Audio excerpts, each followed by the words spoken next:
Hello, Joy Behar. Hi. Happy to have you here. How are you? Good. I'm excited. I'm tentative because your mood changes moment by moment. You are much too susceptible to my moods. I mean, it's impactful on my me. husband doesn't even care what mood I'm in. All right. Well, he can just go to the other room. He doesn't have to deal with you. I have to deal with you. You don't focus on it. I'm just saying. Like, we had a call over the weekend. You were delightful. You were happy. You were good. Yeah, it's called work. Okay, but then That's you come why they here. call it work. The last 2 days, you've been a little on edge. 2 days? Yeah, yesterday too, and then today. Yeah. My producer sent a delightful lunch to thank all of us for putting Susan Lucci on yesterday to promote my show. So this is the producer from your show, not the producers here. No, the producer from my first ex-husband, Right. which is has a new cast now. Yes. And Susan Lucci is in the cast. Judy Gold, Kathy Moriarty from Raging Bull. Yes.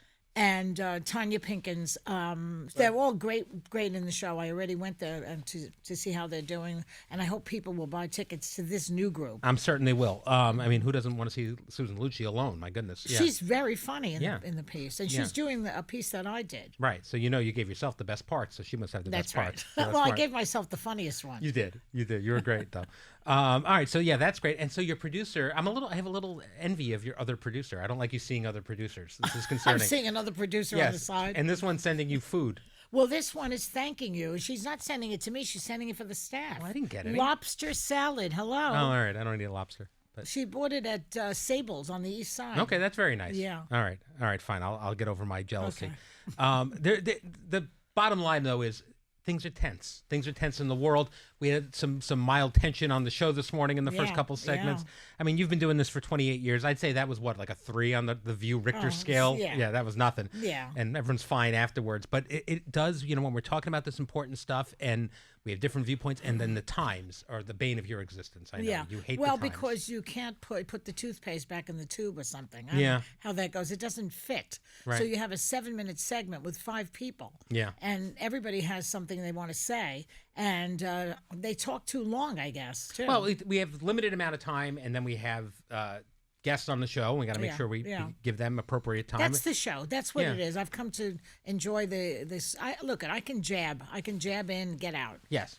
I'm good at that. But other people don't have that they don't do it that way. Well, they have different roles on the show. I mean, you are a jabber for sure. I'm a jabber. Yeah. So in and out, in and out, in and out. Yeah. I think in baseball parlance, you're like the cleanup hitter. They load the bases, and you come in, and there you go. My husband said it's more like boxing. Okay. Yeah. Whatever. All right. So, but you throw the occasional haymaker. Well, there were days back for 28 years. There Yeah. were years when I was fighting with the conservatives on the panel. But I don't think that's what irritates Whoopi. Yeah. Well, when it becomes chaotic. Yeah, and then stuff like that. then she doesn't like it. Yeah, it's gonna. Yeah. No, I always when I'm moderating, I say one at a time. Yeah, and sometimes they listen, sometimes they don't. I know, but it's that's true. tough. Yeah, I mean, well, we'll see where it is on Friday. On Friday, when you're moderating this Yeah. week, we have a guest co-host, Ariana DeBose, That's Academy nice. Award winner, Great. young hot actress. This is gonna be great. I guess So we'll be talking about the Oscars. I think we will, among Yeah. other things. So that'll be good. They're on Sunday, right? They're on Sunday. And Whoopi's presenting. Whoopi's presenting, which will be a lot of fun, and then she'll be back on the show Monday to talk about it. Okay, so great. That'll be great. I'm excited for that. Do you like the Oscars? She must be taking the red eye back. I think she is. Yeah. Do you like the Oscars? Yes, I sort of like. You know what I like in the Oscars when they show old footage. I want to see Cher in some half-naked costume, and and old actors Gregory Peck and Loretta Young come out. I like to see those. If I were producing that show, I would bring in the vintage stuff. Cher's been coming up a lot. It's one of the good stories I have at dinner, like the ones that people don't believe, is I once kissed Cher. It was part of a bit when I worked at Letterman. Is this like something you dine out on? Yeah, I feel like what's something two truths and a lie. It reminds me of when people buy a property because a celebrity lived in it. Yeah. Why would they do that? Only because their lives are so dull that they. Yeah, I will say that kissing Cher is in my top 5 of cool things I've done. So they go to the next party and they say, "Guess who lived here?" Yeah, that's basically like that. And it gives them something to talk about. I'm just saying she seemed into it when it happened. I'm talking about you now. Yes, I'm saying that this is the greatest story of your life. The 2 things I did, I introduced LeBron James to Barack Obama for the first time. I whoop-de-doo. That was cool. That was a cool thing. And I kissed Cher. Those are 2 nice things. Yeah, and I ran The View for 10 years. How about that? What do you got? What's your good moment? Mine are so enormous, I won't even go into it. All right, fine. You've done some things. This is all I have, Joy. Damn it. I'm also the host of the Behind the Table podcast. I know, the behind. You're the host of the behinds. I'm a host of the behinds. Get your behind in the chair. All right, let's get into this today. Chelsea Handler today on the show was talking about her 50th birthday, and she's excited about turning 50. If you can what is she going to say? She's not excited? If you can remember that far back, were you excited about turning 50? You know, when I was 50, I was in therapy, right?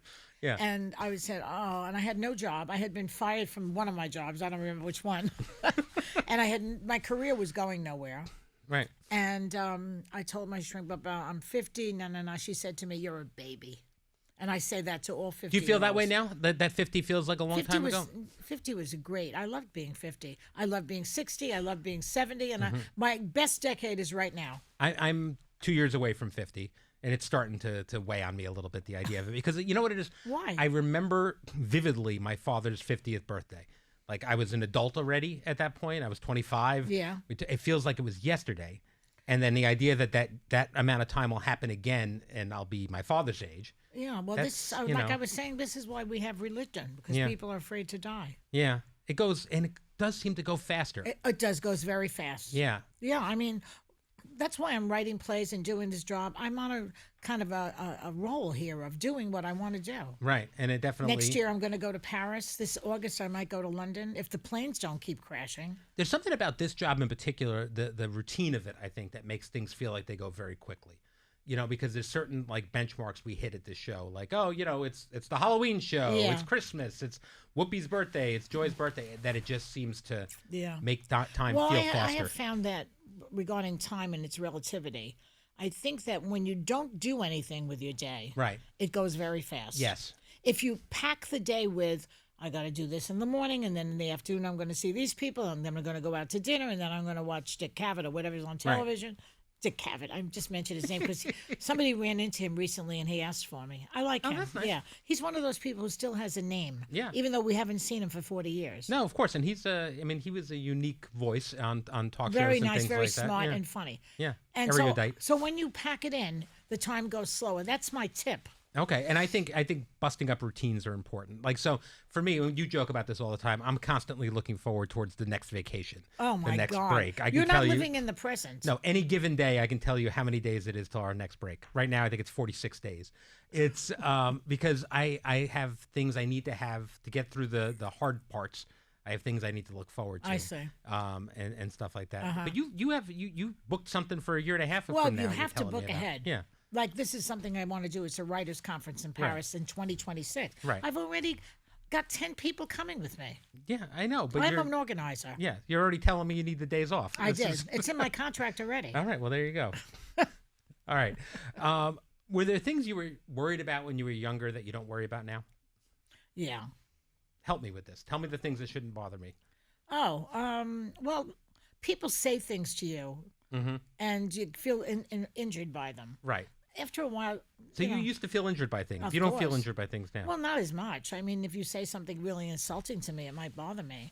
But... All right, let me get a list. No, see, this is where psychodrama comes in. If you reverse roles with people, you will see where they're coming from, and then it doesn't injure you anymore. So let's do it right now. Okay. Okay, say something to me that Brian, a nasty thing to me that Brian would say to me. Oh my God, you're so old and out of touch. I can't take it. Okay, if I reverse roles with you and I became you, this is what I would say. I am so afraid to get old that I'm pooping in my pants. Wow, all right. You are the one who's scared. I'm afraid. You're projecting it onto me. Are there things people have said to you that have stayed with you? Do you have those things? Has there been like a burn or a cut or something that stay with you? Well, you know, my 5th grade teacher called me Brillo Head. I still remember that. Yeah. I have a list my high school gym teacher criticized my work. I told you this story already. You like these topics. I do. I have a list of like it's the same topic every week. I have a list of the toughest things people have said to me, and about 6 of them are from my wife and 2 from you. Why does it bother? See, now that's interesting. So interesting. Me and Heather get to you. Yeah. What is that? It's that's called a transference. See, now you go back to your original cast album, your parents. We're the road company. Right, of course. Okay, Heather and I are on the road company. So somebody did that to you as a child. That is your wound. And when we say it, it triggers you. Yes. And why does it trigger you? Because of us. Because you're very fond of both of us. I think that's it. And then it hurts you when somebody that you're fond of says something that There you that go. hurts you. All right. Yeah, it's Yeah, you must always go back to I love the original cast album. I think I'll do an essay about that. The original cast album. On Airmail. I have 3 pieces on Airmail. Yes, I know. The Graydon Carter magazine. And now I'm working on something about death cleaning. Oh, tell me about that. This is like the idea that you have to tidy up before you go. I'm interested in Marie Kondo and death cleaning and how you have to get your Swedish place in art, order. yeah. I'm always Googling how to organize I'm a constant organizer freak. That's good. How do I fix the closets? I still haven't gotten to my closet. Do you have trouble throwing things out? No, I'm a purger. You don't have emotional attachments to things? To objects? I do. No, just photographs. Yeah, I have boxes from my old jobs that I've never unpacked and can't throw things out. There's a piece in my play, My First Ex-Husband, where she finds tapes that her husband left after he's dead. Oh, Do you that's remember right. that? Yeah, of course. So. And she listens to them and regrets it. Well, she hears things she doesn't want to. She's shocked by what he says. Yeah. So one of the things I like about that show is that there's like a turn. Something happens, like a whole storyline in each monologue. No, that's a good one. Yeah. All right. Speaking of throwing things out, we have a listener question. This is Cynthia asking, "Hi, Joy. What's your advice on letting go or getting over people who no longer serve you?" Who no longer serve you? Yes. It's So an these are interesting people phrase. I don't know what that means by no longer serve Like you. people that no longer make your life improve or impact your life in a positive way. How do you just move on from Well, you can still be friends with people who are just going along and living their lives. They don't have to serve you all the time. Sure. But if they're serving you negatively, that's something else. I tend to ghost people like that. that? Yeah, I think so. Bye. Yeah. There was a story I saw that I wanted to get your take on here. Yeah. A woman went viral after tipping a waitress hardly anything, almost nothing, because the waitress called her husband sweetheart. Oh yeah. It divided the internet, though some called the wife insecure. What are your thoughts on that? So she calls the husband sweetheart. Yeah, the waitress called the husband sweetheart with the woman there. Why didn't she say sweetheart to the wife? Why is she only going to the husband? And I don't know. saying that? Is she flirting? Is it an expression? Is it kind of I don't know. People say thank you, sweetie. Thank you, honey. Maybe they're trying to get a tip. Well, she probably read somewhere that men tip better than women or something. Some other lie. Yeah. Well, I mean, generally, I think most times when there's a man and a woman sitting at a table, the bill goes to the man. Right. Yeah, but why would you insult the wife? She could control the tip. Yeah. No, for sure. Which is she did in this exactly case. what she did. What would happen if a server called Steve sweetheart? Would that bother you? I'd say you want him. Yeah. Well, that's because you're secure. He's free this afternoon. Yeah. All right. That's pretty good. All right. There was another hot topic I wanted to run by you. It's about Selena Gomez working with her fiance Benny Blanco. They're working together on a new project. You just worked with Susie Essman, your best friend. Yeah. What would you? But this is a boyfriend. This is her boyfriend. Yeah. Her fiance even. What would you prefer, working with your best friend or working with your husband? What's a better combination, you think? I think my best friend. Yeah. Because Steve and I will argue about stupid things. And you and Susie never fight. We don't fight. If we are annoyed with each other, Susie and me, we just let it go. We'll just let it go. She'll say something that'll piss me off maybe, or vice versa. And then we forget about it. But that's you in a nutshell. You forget about this all the time. I do. You I never don't like hold to on be anything. labor. I don't like to be labor. It's just a momentary blip. Right. Is Susie the same way, or does she have She's grudges? like that with me anyway. What about other people? Susie or me? Yeah, Susie Essman? Yeah. I don't think she hangs on to it. I really don't. I hang on to everything. All right. You seem to have... You do. I do. You've got to let it go. No. When I was in college, my girlfriend's mother was dismissive of my job aspirations. Which were? I wanted to be a TV producer. Oh, yeah. And I think she liked the idea of the girl dating like doctors and Sure. things like that. Well, TV producers an iffy. Yeah, and I was a freshman or sophomore in college, and she said to me, and she ended up being very nice, and I got along with her fine. But at the time, she said, "So what is the game plan here? What are you going to do? You're going to run a TV show?" Kind of The like mother that. said.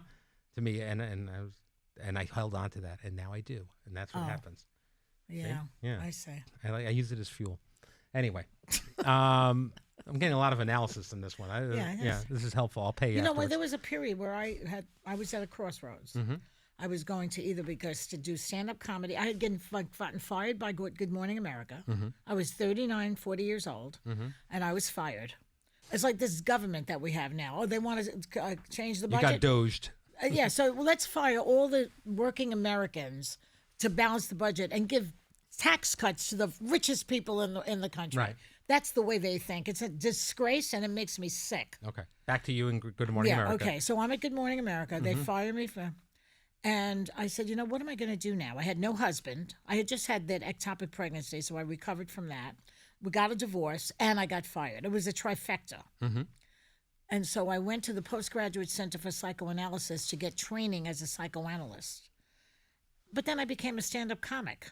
It was either one or the other. Fascinating. And the truth of it is, what the stand-up comedy, as little as I was making, which was $50 on the road or $100, was more money than I was going to get as a psychotherapist, because that was going to take me years. Right, sure. And probably put you in debt on the way. Yeah. Yeah, so, right. And so this was a quick way to make some money and have a career, and that's why I started doing it, because it was really daunting, very difficult.